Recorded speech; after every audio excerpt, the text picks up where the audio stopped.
Hey, so those are a few tricks maybe to get started with PowerPoint. Um, let's see, the first thing is there's some pretty nice out-of-the-box features that when you drag a few images, um, it actually proposes by default a few ways of presenting those images. So you can select whatever works and you can modify them as you wish. So that's a quick way of getting some things done that I use all the time.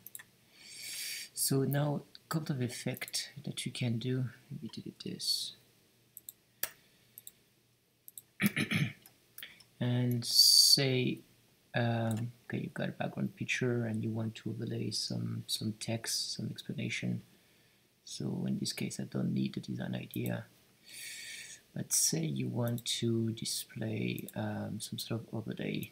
So you can put a circle there.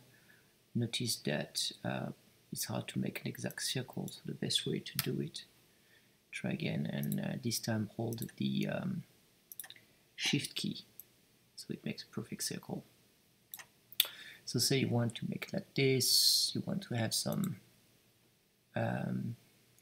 borders maybe for the little circle. Make that black, let's make the fill white, why not?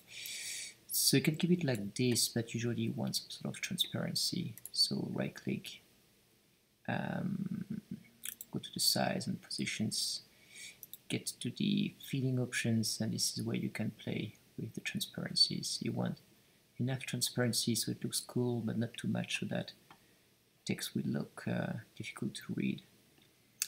So for the text, you can either right click and edit text, which works. I just don't like to do that because then you don't have many options to position the text. So I usually add the text as a separate layer.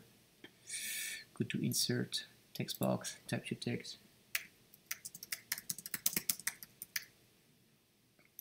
And then you can put that exactly where you want and how you want it. Try to use a font that is cool fonts. So for example, on the Mac, you've got the pretty popular font is Avenir. Seems to be popular nowadays. Looks pretty cool. Could be bigger if necessary. Right.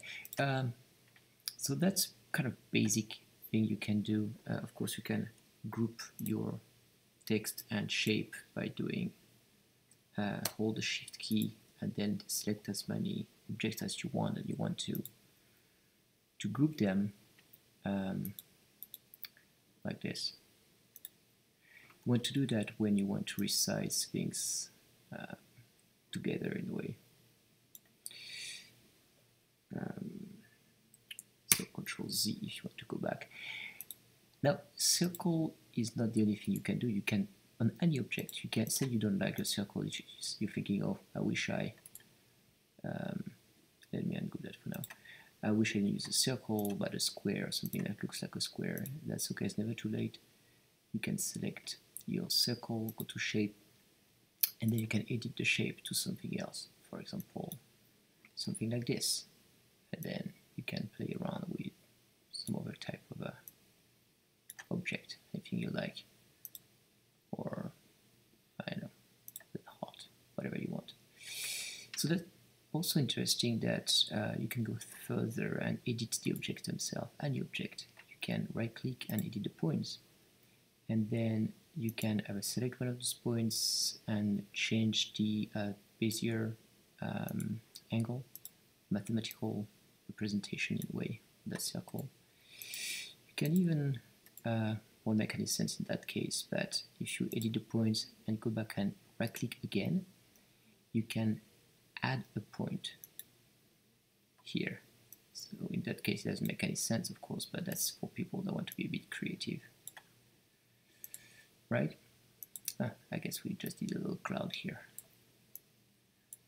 And then there is a third way to edit your shape. So say you want to have a clean cut it flat underneath here.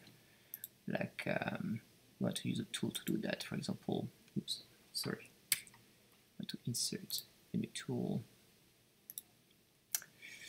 Take a shape like this, and I want to cut the bottom of my cloud about at that level. So what I do, I select my cloud, I select that, what I call a cutting tool, that rectangle